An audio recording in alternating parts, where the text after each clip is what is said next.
I think we need a break, or maybe something better, Emily said, her voice soft but distant. I looked at her across the table. A break? What do you mean? Not a breakup, she replied quickly. A trip.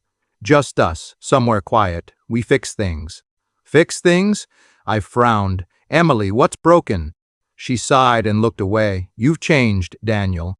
I've changed. I leaned forward. How? You're not the same man I fell in love with. Her words hit harder than I expected. Then help me understand. Tell me what I'm doing wrong.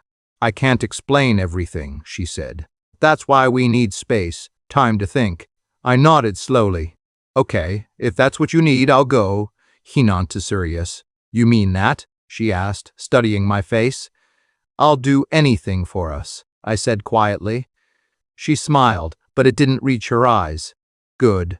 We leave tomorrow. The next day we drove for hours. The city disappeared behind us, replaced by empty roads and wide fields. This place is far, I said, glancing at her. Where exactly are we going? A village, she replied. It's peaceful. No distractions, no distractions, no distractions, I repeated. Guess that's the point. She didn't answer. After a while, I tried again. Emily, talk to me. I am talking, she said flatly. No, you're not. You're avoiding me. She tightened her grip on the steering wheel. Maybe I just don't have anything left to say. That's not fair, I said. We're supposed to fix things, remember? She let out a quiet laugh. You really think everything can be fixed? I think we can try, I said. Isn't that enough? She didn't respond. The silence between us grew heavier with every mile. When we finally arrived, the village was quiet. Too quiet. Small houses, empty roads, no noise. This is it? I asked. Yes, she said. It's perfect. For what? I stepped out of the car and looked around. There's nothing here. That's the point, she said again. I forced a smile. Right. No distractions. We checked into a small house. It was simple. Wooden walls, basic furniture, no signal on my phone. Seriously? I said, holding up my phone. No network? That's good, Emily replied. You won't be distracted. I'm not distracted, I said. I'm just confused. She walked past me. You think too much, and you don't think enough, I shot back. She stopped and turned to me. See? This is what I mean. What do you mean? You argue about everything. I'm not arguing, I said. I'm trying to understand you. Well, maybe you can use this trip to understand yourself instead, she said. I stared at her. What does that even mean? It means you've lost something, she said quietly, and you don't even see it. Then show me, I said. Help me find it. She shook her head. I can't do that for you. Then what am I supposed to do? Think, she said. Just think. The rest of the day passed in silence. That night, I finally couldn't take it anymore. Emily, I said, sitting across from her. We can't keep doing this. Doing what? She asked. This silence, this distance, it's killing me. She looked at me for a long moment. Maybe that's the point. My chest tightened. What? You need to feel it, she said. You need to understand what you've become. And what have I become? I asked, my voice shaking. She stood up. Someone I don't recognize. I stood up too. Then help me change. I can't, she said. Why not? I stepped closer. I'm right here. I'm trying. She picked up her bag. My heart dropped. What are you doing? I'm leaving. I froze. Leaving? What do you mean leaving? You need time alone, she said. Time to reflect. Emily, no, I said quickly. That's not what we agreed on. It's what you need, she replied. Then stay, I said. We can figure it out together. She shook her head. No. This is something you have to do alone. Don't do this, I whispered. Please. She avoided my eyes. Goodbye, Daniel. Emily. I reached for her arm, but she pulled away. I hope you find what you're looking for, she said. I was looking at it, I said, my voice breaking. It was you. She paused for a second, then walked out. The door closed, and just like that, she was gone. I stood there, staring at the door.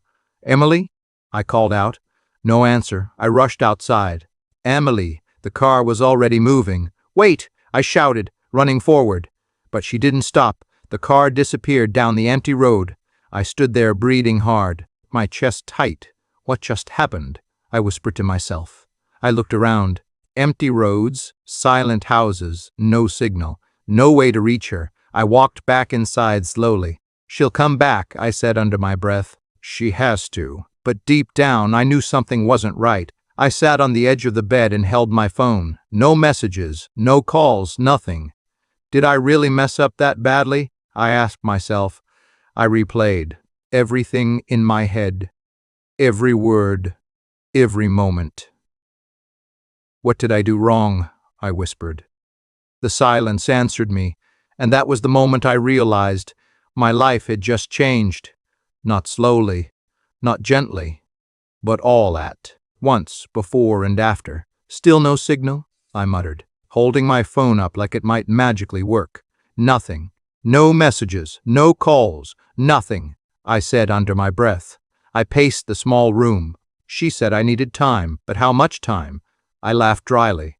A day, a week, forever? A knock came at the door. I froze. Emily? Another knock. I rushed over and opened it. Emily. But it wasn't her. An old man stood there holding a small basket. You look disappointed, he said calmly. Yeah, I stepped back. Sorry, I thought someone else. She's not coming today, he said, walking in slowly. My chest tightened. You don't know that. He placed the basket on the table. I know people. I frowned. And who are you, Howard? He said. I own this place. You're welcome, he replied, studying me. You haven't eaten. I'm not hungry. That's a lie, he said simply. I sighed. Look, I'm fine. No, you're not, he said. You're waiting. I looked away. Of course I'm waiting. She told me to stay here. And you listened, he said. She's my fiancée, I snapped. Of course I listened. He nodded slowly. And she left you here. She didn't leave me, I said quickly. She just needed space. Space for what? For us, I said. To fix things. He raised an eyebrow. By leaving you alone? I hesitated. It's complicated. It's not, he said. People don't leave without a reason. I crossed my arms. You don't know her. No, he agreed. But I know behavior. She loves me, I said firmly. Then why are you alone? He asked. His question hit harder than I expected. She just needs time, I repeated, softer this time. He nodded. What I could tell, he didn't believe me. Eat something, he said. Thinking is easier on a full stomach. I'm not thinking, I said. You're overthinking, he corrected. I sat down and rubbed my face. I don't even know what I'm supposed to think about. Start with the truth, he said. And what truth is that? The one you're avoiding, he replied. I let out a frustrated breath. You don't get it. Then explain it to me, he said. I looked at him. We've been together for years. She's just stressed enough. Stressed enough to leave you in a place with no signal? He asked. It's a retreat, I said weakly. For you, he said. I stayed silent. He leaned against the wall. Tell me something. When did she start pulling away? She didn't, I said quickly. He didn't speak. I looked down. Maybe a few months ago. What changed? He asked. I don't know, I said. She got busy. Work, friends, and you? I tried to be there, I said. I called, texted, and… She didn't always reply, I admitted. How often? He asked. Sometimes hours later. Sometimes the next day. And you thought that was normal? He asked. I thought she was busy, I said. He nodded slowly. And the way she spoke to you, what do you mean? Was she warm? Kind? I hesitated. Not always. Cold? He asked. Sometimes. Distant. Yeah, and you ignored it, he said. I trusted her, I snapped. Trust doesn't mean blindness, he replied. I clenched my jaw. You're making it sound worse than it is. I'm not making it anything, he said. I'm just repeating your words. I stood up. You don't understand our relationship. Then help me understand, he said calmly. I opened my mouth, then closed it, because I didn't have an answer. He watched me for a moment. You're not confused, he said. You're in denial. I'm not in denial, I said, but my voice felt weak. Then say it clearly, he said. Why did she leave? I shook my head. She said I changed. And did you? He asked. I don't think so, I said. Then what did she mean? He pressed. I don't know, I snapped. The room went quiet. I sat back down, my hands shaking. I don't know, I repeated softly. He walked to the door. Think about it, he said. I've been thinking non-stop, I said. Then think differently, he replied. I looked up at him. What does that mean? It means stop defending her and start questioning her, he said. I stared at him. You think she's the problem? I think you're asking the wrong questions, he said. Like what? Instead of asking, what did I do wrong? Ask, what did she do? I swallowed hard. He opened the door. People don't leave suddenly, he said. They leave in pieces. Pieces, I repeated. Small changes, he said. Cold words, late replies. Lost interest. I felt something twist inside me. By the time they walk away, he continued, they've already been gone for a long time. He stepped outside. I sat there, staring at the floor. Gone for a long time, I whispered. I picked up my phone again. Still nothing. I scrolled through old messages. Good morning, miss you. Can't wait to see you. I kept scrolling. The messages changed. Busy. Later. Not now. My chest tightened. Was it really that obvious? I asked myself. I leaned back and closed my eyes. Every ignored call, every short reply, every moment I told myself, it's okay. Maybe, I whispered, maybe it wasn't sudden. The silence in the room felt heavier now, not empty, but full of answers I didn't want to accept. Maybe, I said slowly, she didn't leave me here. I opened my eyes. Maybe she's been leaving me for a long time. I'm not staying here another day without answers, I said to myself, grabbing my phone. I stepped outside and looked toward the hill behind the house. If there's any signal, it has to be up there. The climb wasn't easy, but I didn't stop. Come on, just one bar, I muttered, checking my phone again. Nothing. Seriously? I exhaled sharply and walked higher. Don't do this to me. Then a single bar appeared. I froze.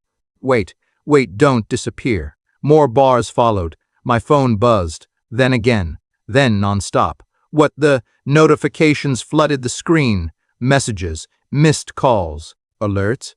Why so many? I whispered. I opened my messages. Jake Miller. Bro, where are you? Pick up your phone. Daniel, please respond. My chest tightened. Jake, what's going on? Then I saw his last message. Bro, I didn't know how to tell you. My fingers froze. What do you mean? I whispered. Another buzz. A photo. I hesitated. Just open it, I said to myself. I tapped it. And everything inside me broke.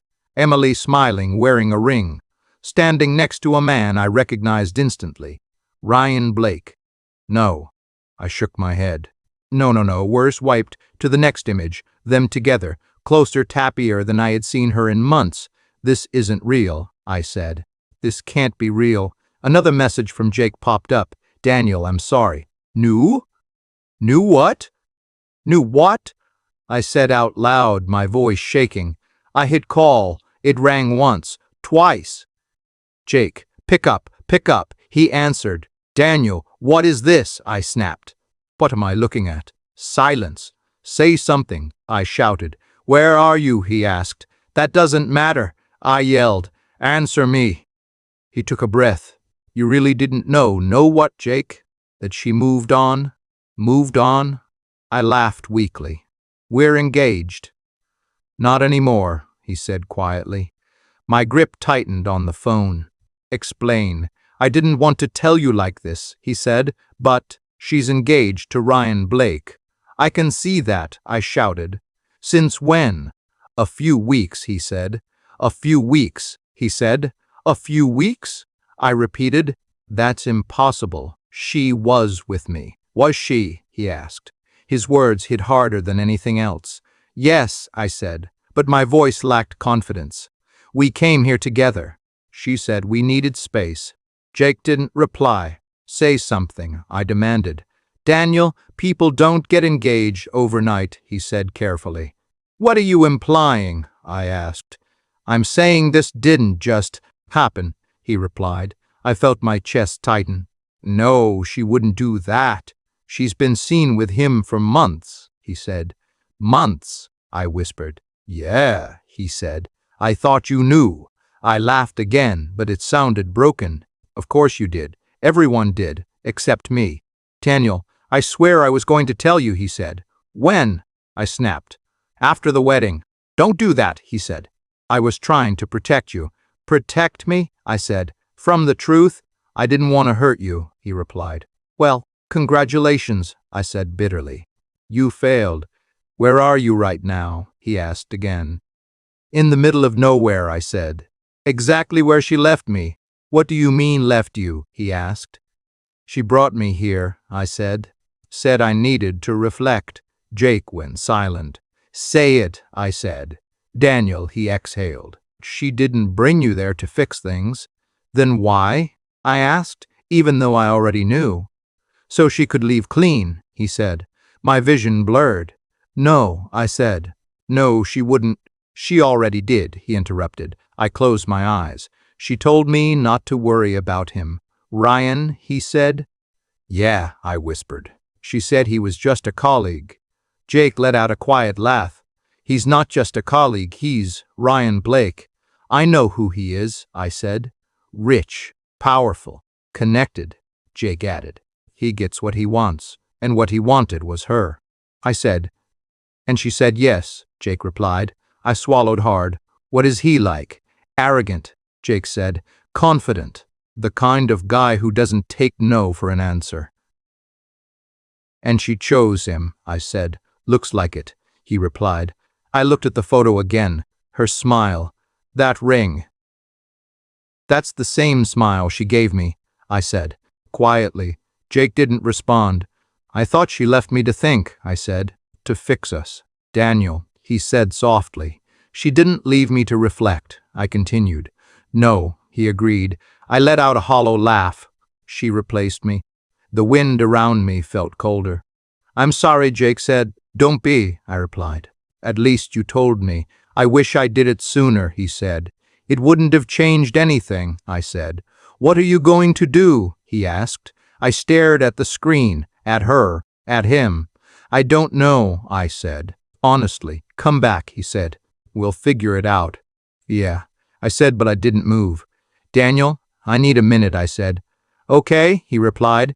Just don't disappear again. I won't, I said, then ended the call. I stood there, alone on the hill, my phone still buzzing, more messages, more photos, more proof. I laughed again, but this time it didn't sound human. I wasn't abandoned, I said slowly. I looked at the ring on her, finger in the photo. I was discarded. The word felt heavy, final, like something inside me had snapped. I gave her everything, I whispered. My hand shook, and she gave me nothing. I looked up at the empty sky. What was I to her? I asked. No answer, just silence, the same silence she left me with. I took a deep breath, but it didn't help. I thought I lost her, I said.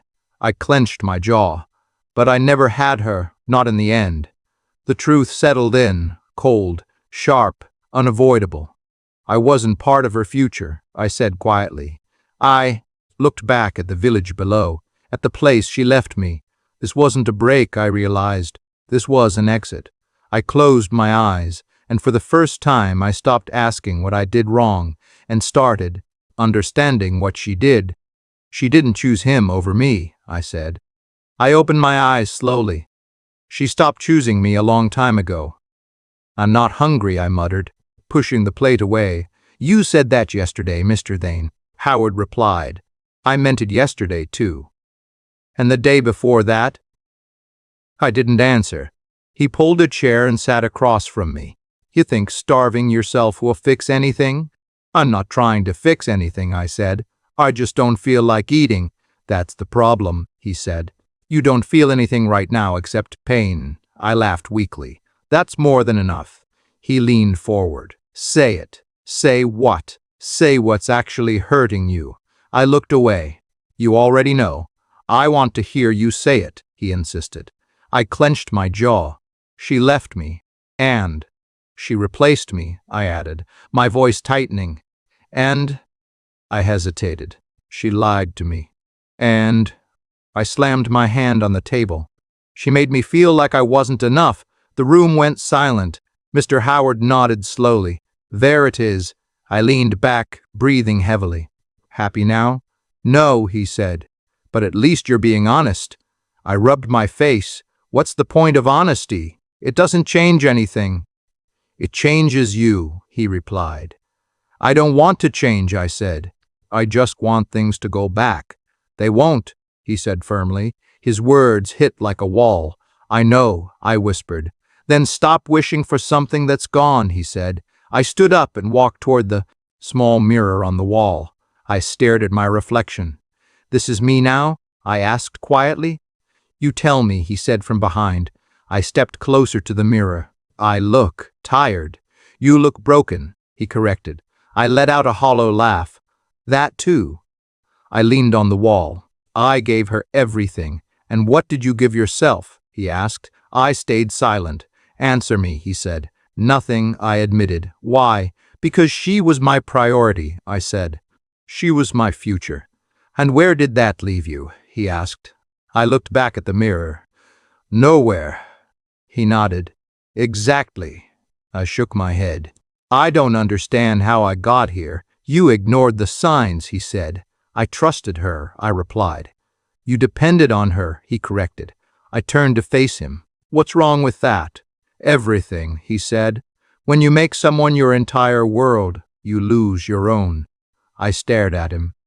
So this is my fault? I didn't say that, he replied. She made her choices, but you made yours too. I felt anger rise in my chest. So I deserve this. No, he said calmly. But you allowed it to happen. I stepped back. I loved her. And you forgot to love yourself, he said. His words hit deeper than anything else. I turned back to the mirror. Is this who you are? I whispered to my reflection. The man staring back looked empty, lost. Is this really me? I asked again. Only if you choose to stay this way, Mr. Howard said. I closed my eyes.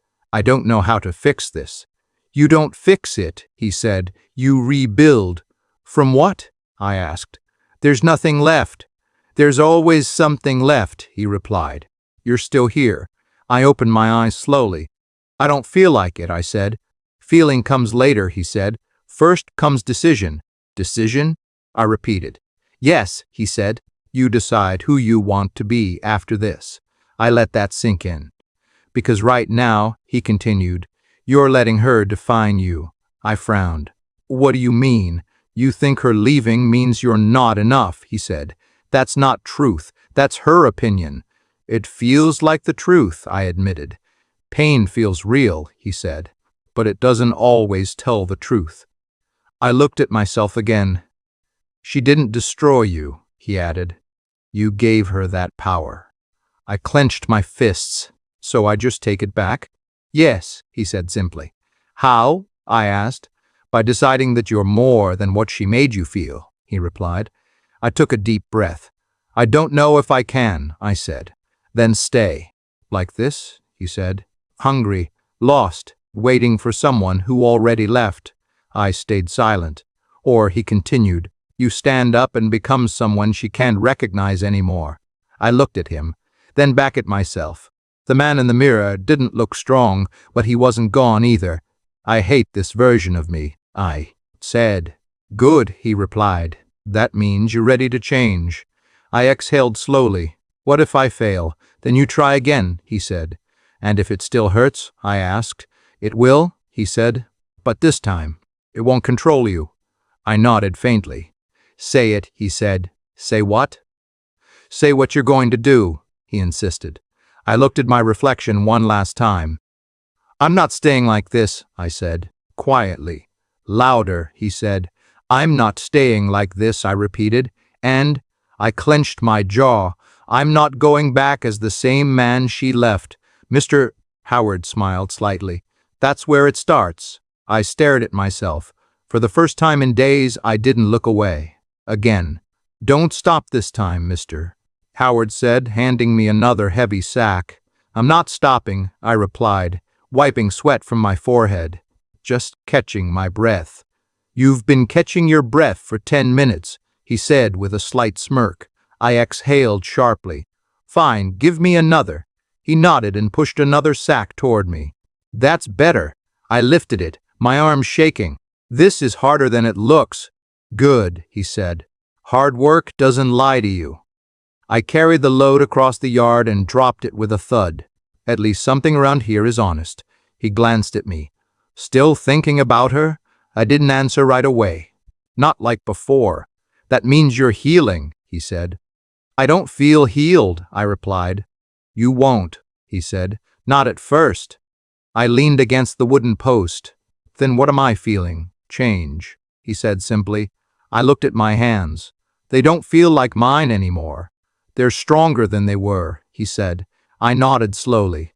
"Yeah, I guess." He handed me a water bottle. "Drink." I took it. "Thanks." We worked in silence for a while. The sun was high and my body ached, but my mind felt quieter. "You've improved," he said after a moment. "I've been trying," I replied. "No," he said. "You've been doing—" I almost smiled. "That sounds better." "He needs structure," he added. "Work, routine, discipline. I didn't have any of that before." I asked. "You had distraction," he said. "Big difference." I sat down on a nearby bench. Distraction called Emily. He didn't react, just nodded. "And now?" "Now I'm learning how to be alone," I said. He looked at me. "That's not the same as being empty." "I know," I said quietly. He pointed toward the small house. "Books are inside." "Start reading again." "I haven't read in years," I admitted. "Then start today," he said. I hesitated. "Why?" "Because your mind needs feeding too," he replied. I walked inside and picked up an old book from the shelf. I opened it slowly, reading the first few lines. "Feels strange," I said. "It will," he replied from behind me. "Keep going." I sat down and continued reading. For the first time in a long while, I wasn't thinking about her. A knock came at the door later that afternoon. I looked up. "Are you expecting someone, mister?" Howard shook his head. "No." I stood up and opened the door. A woman stood there, holding a folder. "Hi, I'm Clara Dawson." I blinked. "Clara?" She smiled slightly. "You look surprised." "Yeah, I wasn't expecting." I stopped. "Wait, Dawson." She nodded. "Emily's sister." I stepped aside. "Come in." She walked in calmly, observing the room. "So this is where you disappeared to." "I didn't disappear," I said. "I was sent here." She turned to me. "Same thing." I let out a short breath. "Fair enough." Mr. Howard walked in. "Clara Dawson." I thought I recognized the name. She nodded politely. "Mr. Howard, you're here for the charity project?" he asked. "Yes," she said. "We're setting up medical support in nearby villages." I leaned against the wall. "That explains the folder." She looked at me directly. "And you? What about me?" I asked. "You're not exactly in the middle of nowhere by accident," she said. I smirked slightly. "Long story. I've got time," she replied. I hesitated, then said, "Maybe another day." She studied me for a moment. "You look different." "Better or worse?" I asked. "Stronger," she said without hesitation. That caught me off guard. "You can tell that from a glance." "I can tell you've been through something," she replied. "Yeah," I said. "Something like that." She nodded slowly. "Emily mentioned you?" "Did she?" I asked. "She didn't say much," Clara added. "That sounds like her," I muttered. Clara crossed her arms slightly. "You stayed." "What do you mean?" I asked. "Most people run back to comfort," she said. "You didn't." "I didn't have anywhere to go," I replied.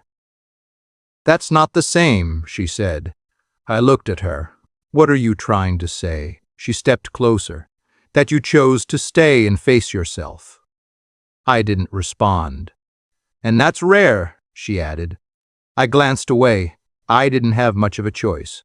"You always have a choice," she said firmly. Her tone was calm but direct. I frowned slightly. "You're very straightforward. I don't like wasting time," she replied. "Noted," I said. She looked around the room again. "You've been working." "Trying to," I said. "Good," she said. "Keep going." Something about her felt different from Emily. No hesitation, no confusion, just clarity. "You're not like her," I said without thinking. Clara raised an eyebrow. "That's not the first time I've heard that." "I didn't mean it in a bad way," I said quickly. "I know," she replied. There was a brief silence. Then she said, "Emily made her choices." I nodded. "Yeah. And you're making yours now," she added. "Yeah, I am," I said. She stepped closer again, then stopped looking back. Her words hit directly. "Easy to say," I replied. "Not easy to do," she admitted, "but necessary." I looked at her. "You always talk like this." "Like what?" she asked. "Direct, no sugarcoating." She shrugged. "Someone has to be." I let out a small breath. "You don't pity me." "No," she said. "I don't." "That's new," I admitted. "It shouldn't be," she replied. I nodded slowly. "Most people do." "And it doesn't help," she said. I couldn't argue with that. She picked up her folder. "I'll be around for a few days." "Working?" I asked. "Yes," she said. "And observing what?" I asked. "People," she replied. Then she looked at me. "You included?" I smirked slightly. "Should I be concerned?" "Not yet," she said.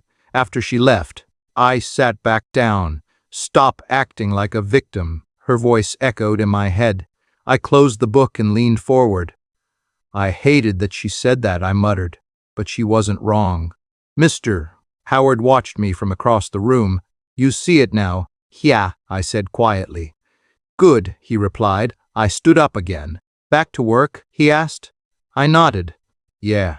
As I picked up the next load, something inside me felt different. Not fully healed, not fully whole, but no longer lost.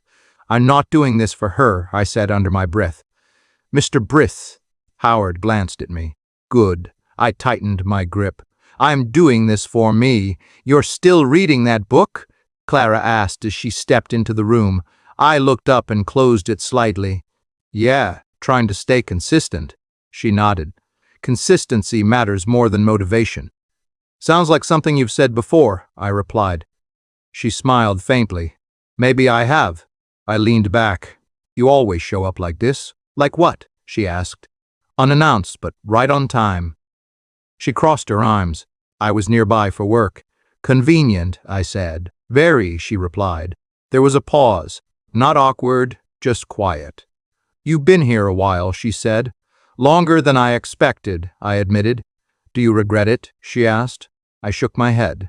"No, it forced me to face things." "Good," she said. I glanced at her. "You sound satisfied with that answer." "I am," she replied. We walked outside together without planning to. "You talk differently than Emily," I said. "People usually do," she replied. "No, I mean, you don't avoid things." "I don't see the point," she said. I nodded slowly. Emily used to avoid difficult conversations. Clara looked ahead. "That explains a lot." "You don't defend her," I said. She glanced at me. "Should I?" I hesitated. "I don't know." "Then why would I?" she asked. I let out a short breath. "Fair." She stopped walking and turned to me. "I'm not here to judge her choices." "But you don't agree with them," I said. "No," she admitted. "I don't." "That's honest," I said. "I prefer it that way," she replied. We continued walking. "Tell me something," she said. "Depends on the question," I replied. "Why did you stay?" she asked. I thought. For a moment. At first, because I had no signal, no options. "And now?" she pressed. "Now." I looked around. "I think I needed this." "Needed what?" she asked. "Distance," I said. "Silence. Time to think without distractions." She nodded. "That's rare." "Is it?" I asked. "Most people run back to comfort," she said. "I used to," I admitted. "What changed?" she asked. I looked at her. Pain. She didn't react, just listened. "Pain forces clarity," I added. or destruction, she said. I smirked slightly. You always have two sides to everything. I just call it reality, she replied. We stopped near a small open field. You've been improving, she said. I've been trying, I corrected. No, she said. You've been consistent. I looked at her. You notice a lot. I pay attention, she replied. Why? I asked. She paused. Because people reveal who they are when they think no one is watching. I nodded. And what do you see in me? She didn't answer immediately. Careful, I said lightly. That question can get dangerous. She smiled slightly. You already know the answer. I don't, I said. You do, she replied. I studied her expression. Then say it. You're rebuilding yourself, she said. Not chasing someone else. Accurate, I admitted. And you're doing it honestly, she added. Honesty wasn't always my strong point, I said. Most people aren't honest with themselves, she replied. I sat down on the grass. You talk like you've seen a lot. I have, she said, sitting beside me. Same family as Emily, I said, but completely different mindset. She glanced at me. We grew up in the same environment. We just chose different paths. That makes sense, I said. A light breeze passed, and the silence between us felt comfortable. Then I said, You don't avoid topics about her. No, she replied. Doesn't it bother you? I asked. Why would it? She said. Because she's your sister, I replied. Clara looked ahead. Being family doesn't mean I agree with everything. I nodded slowly. That's fair. She added, Some people only love when it's easy. I looked at her. You said that before. I meant it, she replied. I exhaled. That line, it stuck with me. Good, she said. Not sure if it's comforting or harsh, I admitted. It's both, she replied. I smiled faintly. You're consistent with your answers too. She glanced at me. You're changing the subject. Maybe, I said. Or maybe I just enjoy talking to you. She raised an eyebrow slightly. Careful. I looked at her. About what? About what that means, she said. I stayed quiet for a moment. You feel it too, don't you? I asked. She didn't deny it. That's the dangerous part, she said instead. I nodded slowly. Yeah, I know. A longer silence followed. I shouldn't be here, I said quietly. You're here for a reason, she replied. Not this reason, I said. She looked at me. Then what reason? I didn't answer immediately. You're Emily's sister, I said finally. I know, she replied. That complicates things, I added. It does, she agreed. I looked away. I don't want to repeat the same mistakes. What mistakes? She asked. Letting emotions lead without thinking, I said. She nodded. Then don't. It's not that simple, I said. It is, she replied, if you stay aware. I took a breath. Awareness doesn't remove feelings. No, she said, but it gives you control. I glanced at her. You think I should control this. I think you should understand it, she replied. And if I can't? I asked. Then you step back, she said. I smiled slightly. You make it sound easy. It's not, she admitted. I looked at the ground. This feels like a line I shouldn't cross. Then don't cross it blindly, she said. I nodded. That's the plan. She stood up. Good. I stayed seated for a moment longer. Then I said, Clara. She turned back. Yeah? If I go back, I paused. Will I be the same man? She studied me carefully. No, she said. Her answer was immediate. I looked up at her. And that's a good thing, she added. I stood up slowly. I agree. She stepped closer. You've already changed. I'm still changing, I said. Keep going, she replied. I met her eyes. For the first time, I didn't feel lost between past and present. I won't go back as the same man, I said. Quietly, Clara nodded once, and in that moment I meant it. You're sure about this? Victor asked as we stood outside the building. I adjusted my jacket and looked ahead. I'm sure. He studied me for a moment. You've changed. I had to, I replied. He nodded slowly. Good. The city will test that. I'm ready, I said. Then go show them, he replied. I stepped inside the office building, my mind steady, my pace controlled. Daniel Carter, the receptionist said, glancing at her screen. You're expected? On time? I asked. Early, she replied with a small smile. I nodded. Perfect. As I walked through the halls, people looked up. Some recognized me, some didn't, but I could feel the shift in how they looked at me. Yeah, the one Victor's been backing. I heard it, but I didn't react. I entered the meeting room. Daniel, Victor said, standing at the head of the table. Right on time. Always, I replied. He gestured toward the group. Everyone, this is Daniel Carter. I gave a simple nod. Good to meet you. A man at the table leaned forward. We've heard about your recent work. I've been working, I said. Victor smiled slightly. He doesn't talk much. He delivers results. Then we'll get along, the man said. Let's hope so, I replied.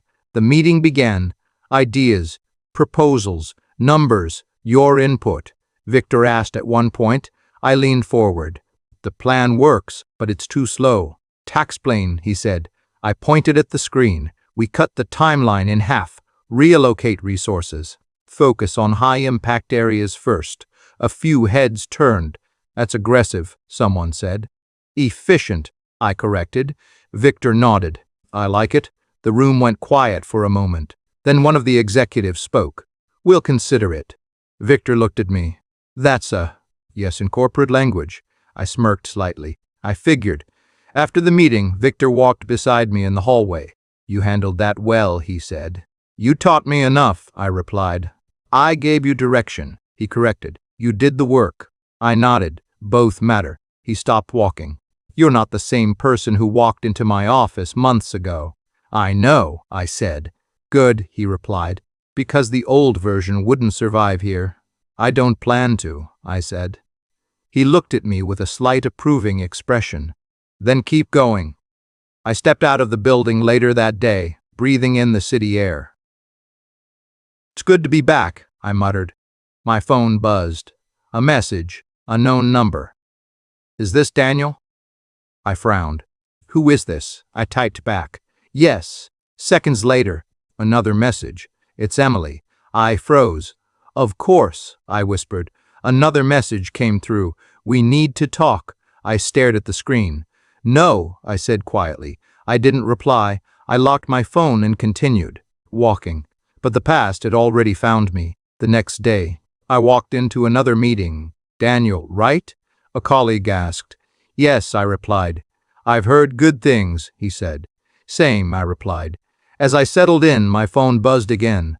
Another message. Please. Just 5 minutes. I ignored it. Focus, I told myself. The meeting started. But midway through, I'll be right back, I said, standing up. Outside the room, I checked my phone. Another message.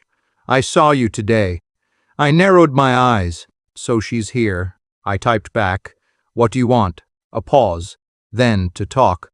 I leaned against the wall. Not happening. Another message came quickly. Please, Daniel. I made a mistake. I exhaled slowly. You don't get to decide that now, I muttered. I put my phone away. But as I turned to go back inside, I saw her. Emily, standing across the hallway. She looked at me, like she had seen a ghost. Daniel, she said softly. I stopped walking. Emily, I replied. Calm and steady. She stepped closer. It's really you, it is, I said. You look different, she added. I am, I replied. She hesitated. Can we talk? I shook my head slightly. I'm busy. Just a minute, she said quickly. I met her eyes. You had months. Her expression shifted. That's not fair. No, I said. It's accurate. She looked down briefly, then back at me. I didn't expect to see you like this. Like what? I asked. Successful, she said. I nodded. Neither did I. She swallowed. Daniel, about everything. Don't, I interrupted calmly. She paused. You're not even going to listen. I already did, I said. She stepped closer. I need to explain. You don't need to, I replied. I want to, she insisted. I looked at her, but my expression didn't change. That's new, she said quietly. What is? I asked. You're not reacting, she replied. I am, I said. Just not the way you expected. Her eyes searched mine. You've changed. I told you I would, I said. She hesitated again. Is this really how it ends between us? I tilted my head slightly. It already ended. Her voice lowered. So that's it? No closure? You had closure when you walked away, I said. She shook her head. I thought you'd at least chase you, I finished. She didn't answer. I stepped back slightly. That version of me is gone. She looked at me confused. What version? The one who needed you to feel complete, I said. Her expression tightened. Daniel, you don't get to call me that like before, I said calmly. She froze. For the first time, she didn't know what to say. I adjusted my sleeve. If you'll excuse me, I have a meeting. Wait, she said quickly. Just tell me one thing. I paused. Do you still hate me? She asked. I looked at her. No, I said honestly. Her shoulders relaxed slightly. I don't hate you, I continued. I just don't need you anymore. Her eyes widened slightly. That's worse, she whispered.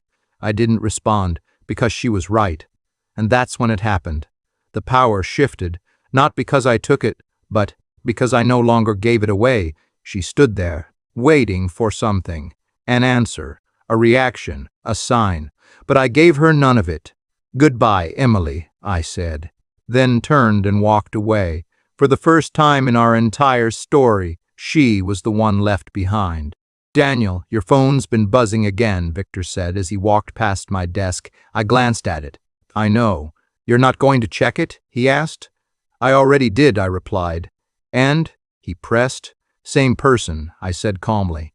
Victor raised an eyebrow. Persistent. I nodded. Very. He leaned on the edge of my desk. You going to respond? I shook my head. No. Hind. Not even curious? He asked. I already know what she wants, I said. Victor studied me for a moment. And you're okay ignoring it? I'm not ignoring it, I replied. I'm choosing not to engage. He smirked slightly. That's a difference most people don't understand. I'm learning, I said. He straightened up. Good. Keep that discipline. After he left, I picked up my phone. Another message from Emily. Please call me. I stared at it for a second, then locked the screen. She's consistent, I muttered. A voice came from behind me. Or desperate. I turned. Clara. She stepped into the room, busy. Not really, I said. She walked closer. You've been getting her messages for days now. Yeah, I replied. And you're not replying, she said. No, I confirmed. She nodded slightly. Good. You approve? I asked. I approve of clarity, she replied. I leaned back in my chair. She finally wants to talk. Now that things didn't go the way she expected, Clara said. Exactly, I replied. Clara crossed her arms. Ryan Blake isn't what she thought he was. I looked at her. You know about that. I hear things, she said. Let me guess. Controlling? I asked. More than that, she replied. Cold. Demanding. He doesn't tolerate independence. I nodded slowly. Sounds about right. Emily's struggling, Clara added. I stayed quiet. She's reaching out to you because she doesn't have control anymore, Clara continued. I looked at my phone again, and she thinks I'm still the same person. Are you? Clara asked. I met her eyes. No. She gave a small approving nod. Good answer. I exhaled. She keeps saying she made a mistake. And do you believe her? Clara asked. I shook my head. It doesn't matter if she believes it now. Why not? She asked. Because she didn't believe it when it mattered, I replied. Clara held my gaze. That's fair. I stood up and walked to the window. It's strange. What is? She asked. She has everything she chose, I said, and now she's unhappy with it. Clara stepped beside me. Choices have consequences. Yeah, I said quietly. She glanced at me. And you? What about me? I asked. You had the same situation, she said. You just reacted differently. I nodded. I stopped chasing. And started building, she added. Exactly, I said. My phone buzzed again. Another message. I miss you. I let out a short breath. She's trying everything now. Clara looked at the phone. And you're unaffected. I wouldn't say unaffected, I replied. Just clear, she nodded. That's progress. I turned to her. What would you do in my place? She didn't hesitate. The same thing. I raised an eyebrow. That confident? Yes, she said. Because respect matters more than regret. I looked back at the phone. She only regrets losing control. Not losing you, Clara asked. I shook my head. If it were me she missed, she would have chosen differently the first time. Clara stayed quiet for a moment. Then she said, You've accepted it. I have, I replied. And how do you feel? She asked. I paused before answering. Free. She smiled slightly. That's the right answer. Another message came in. I'll wait as long as it takes. I showed it to Clara. She read it and shook her head slightly.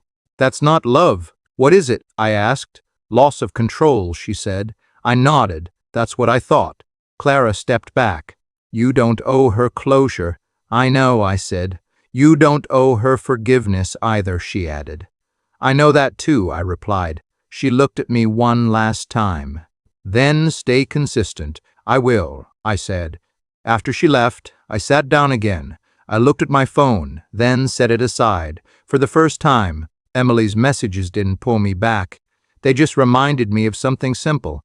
She didn't lose me because of Ryan. She lost me because of who she chose to become when she thought I'd always be. There, and now I wasn't. Are you ready? Clara asked quietly as we stood outside the hall. I adjusted my sleeve. As ready as I'll ever be. She looked at me for a second. You're calm. I've had time to become calm, I replied. She nodded. Then stay that way.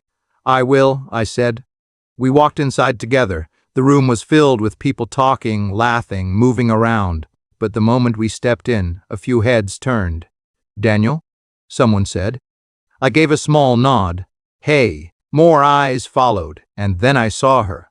Emily, standing near the center of the room, beside Ryan, her eyes locked onto mine instantly. Daniel, she whispered. I didn't move closer. I just stood there. Clara leaned slightly toward me. Stay with me. I am, I replied.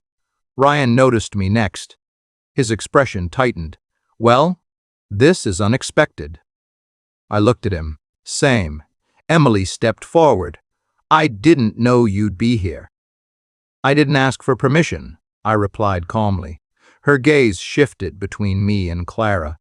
You two came together? Clara answered before I did. Yes. Emily frowned slightly. Since when? Long enough, Clara said.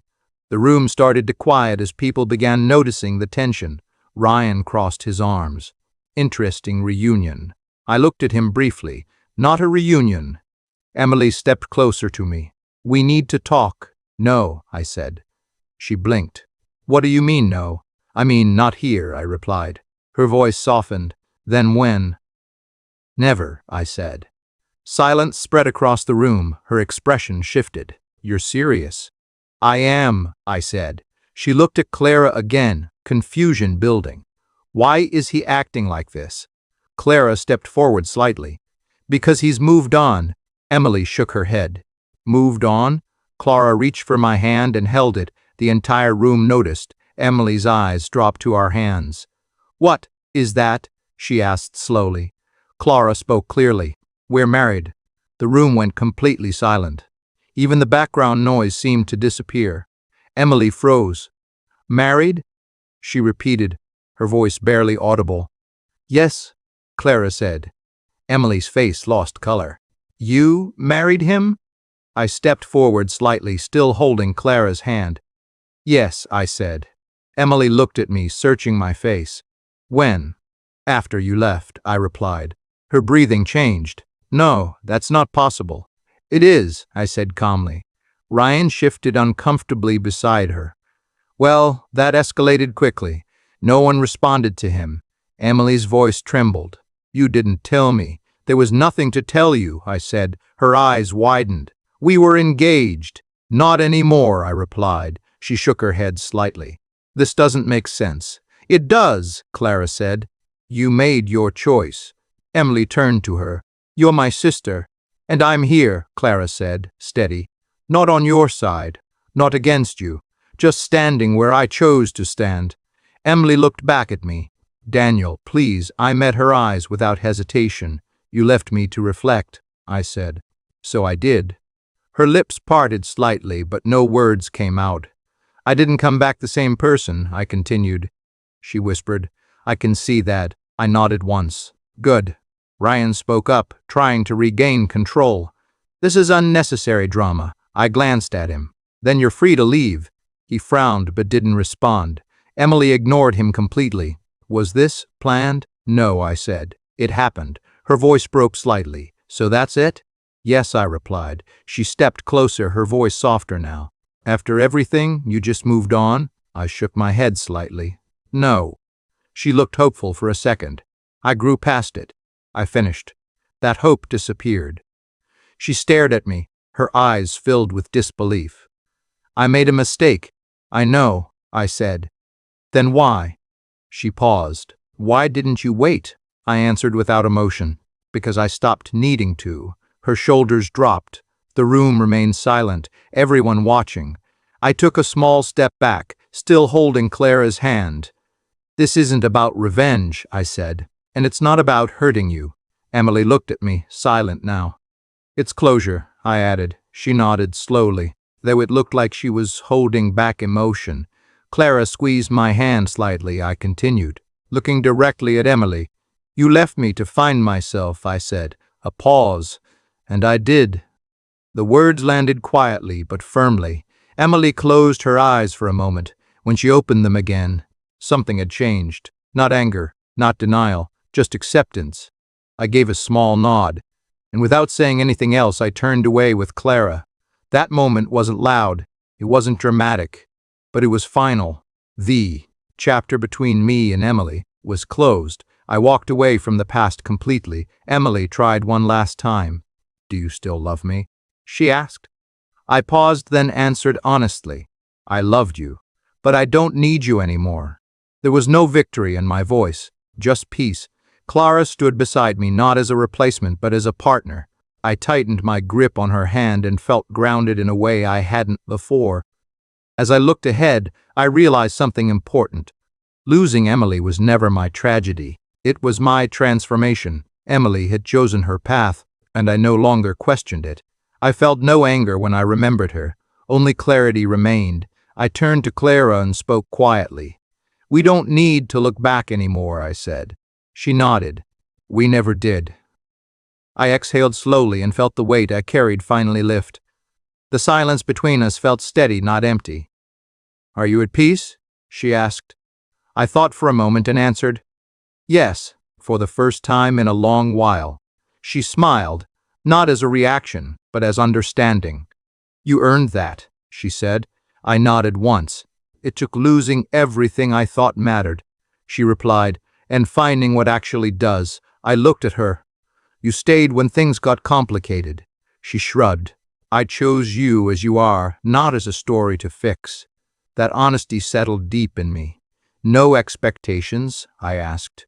Only mutual respect, she replied. I smiled faintly. That's something I never had before. She squeezed my hand. Now you do.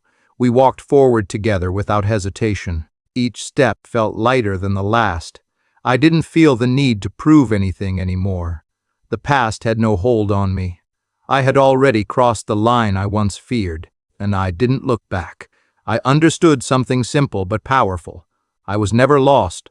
I was becoming Clara, and I slowed our pace, letting the noise of the city fade behind us. You're quiet, she said. I replied, I'm thinking about how far I've come. She nodded. And how far you'll keep going. I asked, do you ever doubt your choices? She answered, only when I ignore what I know is right. I looked ahead and said, I used to ignore it too. She squeezed my hand again. Not anymore. I said, no, not anymore. A brief silence followed, but it felt comfortable, not heavy. I continued, for the first time, I'm not reacting to the past. She asked, then what are you doing? I replied, I'm choosing the present. She smiled softly. That's the difference. I took a breath and felt steady. No more chasing, no more proving, I said. She responded, just building. I nodded. Just building, she added, and living without fear. I replied, exactly. I felt calm knowing this path was mine to continue without hesitation. She said, keep going. Now. Emily thought she left me behind, but she was the one who couldn't move forward.